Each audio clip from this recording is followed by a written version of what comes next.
Hello everyone, welcome back to my channel. इस चैनल पर हम प्रोवाइड कराते हैं प्रीवियस ईयर क्वेश्चन पेपर के सॉल्यूशन को सभी इग्नू के स्टूडेंट्स के लिए।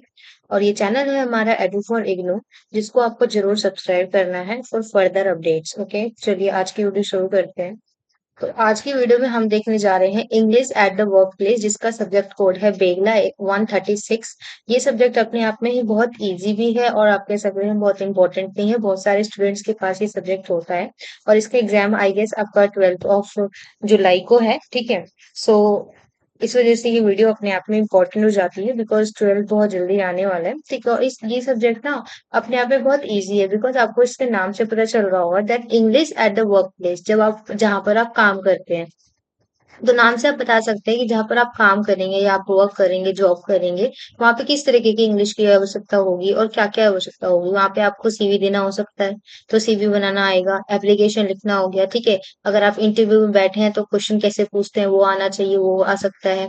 और प्रेजेंटेशन कैसे बनाते हैं, ऐसे क्वेश्चन। तो ये 4 तरीके के क्वेश्चन हो गए और कुछ एक्स्ट्रा क्वेश्चन। इस तरीके के क्वेश्चन बेसिकली आपको इस सब्जेक्ट में देखने को मिलता है। ठीक है। तो इसीलिए हम कुछ इस तरीके के क्वेश्चंस को डिस्कस कर लेते हैं, because same as it is question paper से उठ के क्वेश्चन आएगा ऐसा तो नहीं है इस वाले सब्जेक्ट में खासकर। बिकॉज थोड़ा ग्रामेटिकल बेस्ड है, बस हम आइडिया ले सकते हैं कि ये सब्जेक्ट कैसा होता है और इसके कैसे क्वेश्चंस आते हैं और उनके सोल्यूशन को हम बेसिकली लिखेंगे कैसे। एक आपके पास आइडिया आ जाएगा कि आपके आंसर को फ्रेम कैसे करना है आपको। ठीक है। तो कुछ इस तरीके के क्वेश्चन होंगे आपके पास, जिसमें आपको मैचिंग करना हो सकता है। जैसे अग्रेसिव है, हेक्टिक है, क्रोनोलॉजिकल, आर्टिफिकेट, इन सभी को ना जो आपके साथ में लिखे हुए हैं, evidence that shows people your abilities, इन सभी से मैच करना है। तो ये आपका जो है बेसिकली आप यहाँ पे देख लीजिए, थोड़ा सा छोटा करते हैं। ये जो है आपका बेसिकली क्वेश्चन है। ठीक है। जिसमें आपको जे तक पूछा गया है ये पूरा। ठीक है। ये क्वेश्चन है आपका और आपको कुछ आंसर जो है कुछ तरीके से है जिसमें आपको मैच करना है। ठीक है। यहाँ पे आप देख सकते हैं, नोट डाउन कर सकते हैं कि फर्स्ट जो है हमारा अग्रेसिव। अग्रेसिव क्या होता है? एक बिहेवियर ही तो होता है जो forcefully way without caring about other, मतलब किसी की बिना केयर करे अग्रेसिव हो जाते हैं। हेक्टिक का मतलब क्या होता है? मतलब बहुत ज्यादा बिजी रहना। क्रोनोलॉजिकल मतलब एक ऑर्डर में और अरेंज होना। तो कुछ इस तरीके से आपको ऊपर वाले क्वेश्चन को जो है मेंटेन करना है, क्योंकि ये सारे वर्ड्स आप देखेंगे ना वर्क प्लेस में आपको यूज होते हुए दिखेंगे। कई लोग बोलते हैं ना, यार ये वीक तो बहुत ज्यादा हेक्टिक था, मैं बहुत ज्यादा अग्रेसिव हो गया था। ठीक है। तो इस वजह से आपको ऐसे वर्ड्स की मैचिंग आ सकता है। ठीक है। तो कुछ ये क्वेश्चन अपने आप में इंपॉर्टेंट है। मैंने 3-4 साल के प्रीवियस क्वेश्चन पेपर में देखा, तो उसमें ना इस तरीके के क्वेश्चन आते ही आते हैं। तो दैट्स वाई ये क्वेश्चन भी आपको समझना, इस तरीके के क्वेश्चंस पे आपको प्रैक्टिस करना ज्यादा से ज्यादा इंपॉर्टेंट हो जाता है अपने आप में। ठीक है। तो नेक्स्ट क्वेश्चन पे आते हैं हम, जिसमें आपको कुछ वर्ड्स दे दिए जाएंगे और आपको बोला जाएगा कि आपको उस पे जो है सेंटेंसेस बनाने हैं। जैसे कि यहाँ पे अडेप्ट दिया है, तो अडेप्ट से आप कुछ भी सेंटेंस बना सकते हैं, जरूरी नहीं कि जो मैंने लिखा है वही। ठीक है। The company had to adapt its marketing strategy to the new marketing condition. Because ये आपको वर्क प्लेस से रिलेटेड है, तो आपको सेंटेंसेस भी थोड़ा सा वर्क से रिलेटेड बनाना पड़ेगा। ठीक है। इसी तरीके से आप एक्सेल प्रोडक्टिव का यूज करते हुए कोई सा भी सेंटेंस जो है यहाँ पे बना सकते हैं। ठीक है। नेक्स्ट क्वेश्चन नंबर थर्ड पे आते हैं, जहां पे आपको दोबारा से उन सेंटेंसेस को लिखना है इन एक्टिव पैसिव वॉइस के लेके पैसिव वॉइस में। जो चीज सेंटेंसेस जो है एक्टिव पैसिव वॉइस में है, तो उसको आपको चेंज करके पैसिव वॉइस में लिखना है। ठीक है। तो इस तरीके के क्वेश्चन भी आपको एग्जाम में देखने को मिलेंगे। तो आ जाते हैं आंसर पे। जैसे कि हमारा क्वेश्चन है, the people give the king a warm welcome. तो इसको हम कैसे चेंज करेंगे? आप सभी को पता होगा। यहाँ पे हमें चीजें यहाँ पे आप देखिए, यहाँ पे 3 क्वेश्चन है। हमारा ए पार्ट, ठीक है, फिफ्थ 1 2 3 4 5। ठीक है। और फिर नेक्स्ट हमारे जो बी पार्ट है क्वेश्चन नंबर थर्ड का, इसमें आपको फिल इन द ब्लैंक्स करने हैं। ठीक है। जो हमारे इंडिकेटर्स हैं उनके साथ। ठीक है। और इसका जो नेक्स्ट पार्ट होगा, उसमें आपको ब्रैकेट्स में जो लिखे हुए हैं उनका यूज करते हुए आपको करेक्ट आर्टिकल का यूज करना है। ठीक है। तो देखिए, एक्टिव पैसिव वॉइस जो हमारा ए पार्ट था उसमें देखिए, a warm welcome was given to the king by the people. आप सभी को पता होगा जो हमारा एक्टिव होता है उसको हम पैसिव वॉइस में चेंज करते हैं, तो हम वहां पे बाय लगाते हैं, है ना। तो इस वजह से सभी सेंटेंसेस में बाय लग जाएगा। और कहाँ पे लगेगा ये आप देख सकते हैं। ठीक है। फिल इन द ब्लैंक्स में ही developed a new application for this software. ठीक है। तो यहाँ पे ये जितने भी फिल इन द ब्लैंक्स थे वो हमारे फिल हो चुके हैं। ठीक है। तो कुछ इस तरीके देखिए, क्वेश्चन देखना चाहें अगर आप तो देखिए, ये क्वेश्चन नंबर बी था हमारा, फिल इन द ब्लैंक्स वाला। ठीक है। डेवलप की जगह, ठीक है, डेवलप्ड आएगा। ठीक है। तो और ये फिफ्थ पॉइंट है इसका। सिक्स्थ भी है, सेवेंथ भी है, एट्थ भी है, नाइन्थ भी है, ठीक है, 10th भी है। तो कुछ इस तरीके से क्वेश्चन है ये, और ये कुछ इस तरीके से आपका इसका आंसर है। यहाँ पे हमारा बी है, ये फर्स्ट था, ये बी है, ठीक है। 10th तक हमारा पूरा आंसर। क्वेश्चन नंबर 4 देख लेते हैं, जो अगेन अपने आप पे इंपॉर्टेंट है कि इस तरीके के क्वेश्चन भी आपको एग्जाम में देखने को मिल जाएंगे, जहाँ पे आपको कुछ वर्ड सेंटेंसेस दे दिए जाएंगे और उस पे शॉर्ट नोट लिखना होगा, ठीक है। तो यहाँ पे हमें दिया है the qualities of a good customer services executive and organising a portfolio, ठीक है। तो कुछ इन तो दो वर्ड्स दिए हैं जिन पे आपको शॉर्ट नोट लिखना है, तो आप देख सकते हैं कि कैसे एक good customer services executive must possess excellence communication skill, both verbal भी रिटन भी, सभी होने चाहिए। तो इस चीज से रिलेटेड जितनी भी चीजें हैं आप उसको यहाँ पे मेंशन कर सकते हैं, ठीक है, कुछ इस तरीके से। ऑर्गेनाइजिंग पोर्टफोलियो पे आप शॉर्ट नोट लिख सकते हैं कि कैसे अगर आप ऑर्गेनाइज करते हैं अपने पोर्टफोलियो को, तो वो आपको इन्वॉल्व करता है जितने भी कलेक्शन ऑफ वर्क, किसके वर्क वर्क एक्सपीरियंसेस हैं, जितने स्किल्स थे, अचीवमेंट जो जो आपके अभी तक मिले हैं, उन सभी को आप एक जगह इकट्ठा करके रखते हैं पोर्टफोलियो, तो आपके फर्दर इंडेवर्स में आपको हेल्प करता है, ठीक है। नेक्स्ट क्वेश्चन नंबर 5 पे आते हैं, जहाँ पे आपको एक ब्रीफली सीवी बनाना है। सीवी जिसको हम करिकुलम वाइटे भी कहते हैं, आई होप आप सबको पता होगा, हम नॉर्मल वर्ड्स में इनको रिज्यूमे भी कहते हैं, ठीक है, बट ज्यादा अच्छा होगा अगर आप सीवी वर्ड का यूज करते हैं। तो कुछ ये इस तरीके का उसका फ्रेमवर्क होता है, ठीक है। कुछ इस तरीके का इसमें फ्रेमवर्क होता है, जिसमें ना आपको यहाँ पे जो है पूरा name, contact information, phone, email address, सबसे ऊपर नेम जो होता है बिल्कुल यहाँ पे ऐसे सेंटर में लिखना होता है। फिर ये लेफ्ट हैंड साइड पे सारी चीजें चलती है, नेम हो गया, ईमेल एड्रेस वगैरह, ठीक है। एजुकेशन की बात आते हैं, आप क्या क्या एजुकेशन है आपका, कौन कौन से स्किल है, प्रोफेशनल एक्सपर्टीज क्या है आपके पास, ठीक है।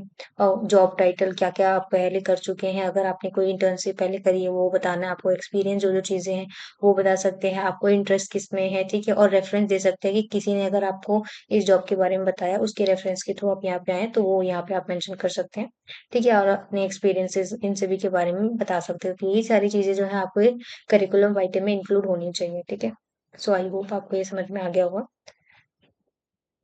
नेक्स्ट क्वेश्चन नंबर 6 पे आते हैं, जिसमें आपको एक ऑफिशियल लेटर लिखना है, ठीक है, to response to an advertisement for the post of और business analyst in a form. किसी फॉर्म में एक बिजनेस एनालिस्ट की जॉब निकली है, तो उसमें आपको एडवर्टीजमेंट देखा आपने, तो उसमें आप लेटर लिखेंगे कि आपको वो ज्वाइन करना है वगैरह, ठीक है। और उसमें आपको अपने स्किल्स जरूर दिखाने हैं और एक्सपीरियंस इसको मैच करना है कि कैसे आप इस जॉब रोल के लिए मैच्ड हैं, वो आपको बताना है, ठीक है, जो भी इस जॉब रोल के लिए चाहिए रिक्वायरमेंट्स, ठीक है। तो कुछ इस तरीके से आप अगेन लिखेंगे अपना नाम, एड्रेस वगैरह, फिर एम्प्लॉय का नेम, ठीक है, जहाँ पे आप भेजना चाह रहे हैं जो भी एड्रेस है, फिर डियर जो भी एम्प्लॉय होंगे, सर, मैडम, ठीक है। फिर आप बताएंगे कैसे I am writing to express my interest in the business analyst, कि मैंने ये एडवर्टीजमेंट देखा था और मैंने लिखा कि मैं इसमें इंटरेस्टेड हूँ, फिर ये मेरी डिग्री है, ये मेरे अचीवमेंट्स है, स्किल्स हैं, एक्सपीरियंसेस हैं, ठीक है, और ये चीजें मेरे अंदर हैं, खासियत हैं, स्किल्स हैं, जिसकी वजह से मैं इस पोजीशन के लिए ग्रेट फिट हो सकती हूँ। इस तरीके से आप बताते हुए इसको पूरा करेंगे और लास्टली आप थैंक यू लिखेंगे, कंसिडरिंग माई एप्लीकेशन, ठीक है, कि मेरे एप्लीकेशन को कंसिडर कीजिए, और हो सकता है तो जल्दी से जल्दी आंसर फीडबैक देंगे, आंसर देंगे, ठीक है। और कोई भी चीज अगर रिक्वायरमेंट है तो मुझे बताएंगे, और मैं अपना रिज्यूमे जो है यहाँ पे नीचे साइड में अटैच कर रही हूँ। जब आप बिजनेस में लेटर लिखते हैं ना, तो आपको ये वाली लाइन जरूर लिखनी होती है कि please find my attachment of resume in further, ठीक है। तो यहाँ पे आप लिखेंगे please find my resume attachment for your review, ठीक है, ये मेरे रिव्यू के लिए अटैचमेंट देख सकते हैं। फिर सिंसियरली योर नेम, और फिर नीचे जो है आप अपना रिज्यूमे लगा सकते हैं, ठीक है। तो कुछ इस तरीके से आपको इस क्वेश्चन का आंसर लिखना था। If you want right, you can do right, ठीक है। हालांकि एग्जाम में सेम नहीं आएगा, बट पैटर्न जरूर आएगा, इस तरीके का क्वेश्चन तो जरूर आएगा जिसमें आपको लिखना होगा लेटर फॉर बिजनेस के लिए, ठीक है, और सीवी जरूर आएगा बनाना। तो कुछ इस तरीके के क्वेश्चन आपको सॉल्व करके प्रैक्टिस करके जरूर जानी है। नेक्स्ट क्वेश्चन नंबर 7 है कि आपने एक हेड ऑफ रिसर्च ऑर्गेनाइजेशन में है, ठीक है, और आप किसी का इंटरव्यू ले रहे हैं किसी कैंडिडेट का, तो उसके लिए आपको 10 क्वेश्चंस लिखने हैं। तो कुछ इस तरह के क्वेश्चन आप उनसे पूछेंगे कि can you describe your experience condition first of all, तो आप उसके कैंडिडेट के बारे में पूछेंगे, ठीक है, कि और फिर ऐसे पूछ सकते हैं कि तुमने ये कैसे इंश्योर किया कि जो तुम्हारी एक्यूरेसी है, रिलायबिलिटी है, वो रिसर्च डाटा के लिए केपेबल है। तो कुछ इस तरीके के क्वेश्चन, आपको कोई भी सिचुएशन दिया जा सकता है, कोई भी सिनेरियो दिया जा सकता है और बोला जा सकता है कि आप ये हैं और आपको ये करना है, और आपको 10 क्वेश्चंस लिखने हैं उस चीज से रिलेटेड, तो आपको लिखना होगा, ठीक है। जैसे कि इस वाले क्वेश्चन पेपर में ये वाला दो दो बार पूछा गया था, ठीक है, तो इस वजह से ये अपने आप में इम्पोर्टेंट है। तो आप देख सकते हैं यहाँ पे वीडियो पॉज करके क्वेश्चन पढ़ सकते हैं कि कैसे क्वेश्चन अगर आपको रिसर्च ऑफिसर की तरफ से पूछना होगा तो आप पूछेंगे। नेक्स्ट है prepare the outline of a presentation on the topic. देखिए, यहाँ पे हम प्रेजेंटेशन तो नहीं बना सकते, बट आपको मैं कुछ हिंट्स दे सकती हूँ। आपने power point presentation I hope अभी तो बनाया होगा, because you are a college student, तो आपको पता होगा। तो मैं यहाँ पे आपको स्लाइड्स बता सकती हूँ कि किस तरीके के स्लाइड्स जो है आपको बनानी है, ठीक है। फॉर द प्रेजेंटेशन टॉपिक क्या है आपका, कि essential qualities of a great leader. कोई ग्रेट लीडर होगा, उसके क्या इसेंशियल क्वालिटीज होनी चाहिए वो बताने। सबसे पहले स्लाइड में तो आप इंट्रोडक्शन बताएंगे, फिर सेकंड में विजन बताएंगे कि ये जो आप जो भी स्लाइड बना रहे हैं या जो भी प्रेजेंटेशन बना रहे हो क्यों बना रहे हैं, आपका विजन क्या है। इंटीग्रिटी बताएंगे फोर्थ स्लाइड, थर्ड स्लाइड में, फोर्थ में एम्पैथी बताएंगे। स्लाइड में जो हमारा फिफ्थ स्लाइड होगा उसमें आप डिसीजन मेकिंग स्किल बताएंगे, कम्युनिकेशन के बारे में नेक्स्ट में बताएंगे, अकाउंटेबिलिटी, अडेप्टेबिलिटी, इंस्पिरेशन, ये सारी चीजें ही तो होनी चाहिए ना। कंक्लूजन लास्ट में आप बताएंगे। किसी भी लीडर, अगर आपने मेरे प्रीवियस वीडियो देखे होंगे तो मैंने आपको बताया है कि ग्रेट लीडर बनने के लिए कि कौन कौन सी चीजें होनी चाहिए। इंटीग्रिटी हो गया, डिसीजन मेकिंग स्किल हो गया, कम्युनिकेशन, अडेप्टेबिलिटी, अकाउंटेबिलिटी, ये सारी चीजें होंगी तभी तो कोई पर्सन ग्रेट लीडर बन सकता है। और लास्टली आपका जो स्लाइड होगा लास्ट, उसमें आप कंक्लूजन लिखेंगे। और आप चाहें तो कुछ क्वेश्चंस भी लिख सकते हैं अगर आप किसी ऑडियंस के सामने प्रेजेंट कर रहे हैं तो। ओके, सो आई होप कि आपको आज की वीडियो समझ में आई होगी। हमने देखा किस तरीके के क्वेश्चन इस सब्जेक्ट में पूछे जाते हैं, प्रेजेंटेशन कैसे लिखेंगे उसके ऊपर टॉपिक बना दिया जा सकता है, ठीक है। लेटर लिखने के लिए पूछा जा सकता है आपसे, क्वेश्चंस लिखने के लिए पूछा जा सकता है। लेटर कैसा कैसा होगा, बिजनेस लेटर होगा, ठीक है। सीवी बनाने के लिए पूछा जा सकता है। एक्टिव पैसिव वॉइस हो गया हमारा, शॉर्ट नोट लिखने हो सकते हैं किसी भी वर्ड्स के ऊपर। तो कुछ इस तरीके के क्वेश्चंस आपको प्रैक्टिस करके जरूर जाना है for the solution of your exam in a good way, ठीक है। सो आई होप कि आपको ये वीडियो अच्छी लगी होगी। इसके अलावा किसी और सब्जेक्ट कोड का सोल्यूशन अगर आपको चाहिए तो आप कमेंट सेक्शन में लिख सकते हैं। जब तक के लिए don't forget to do like share and subscribe. Thanks for watching.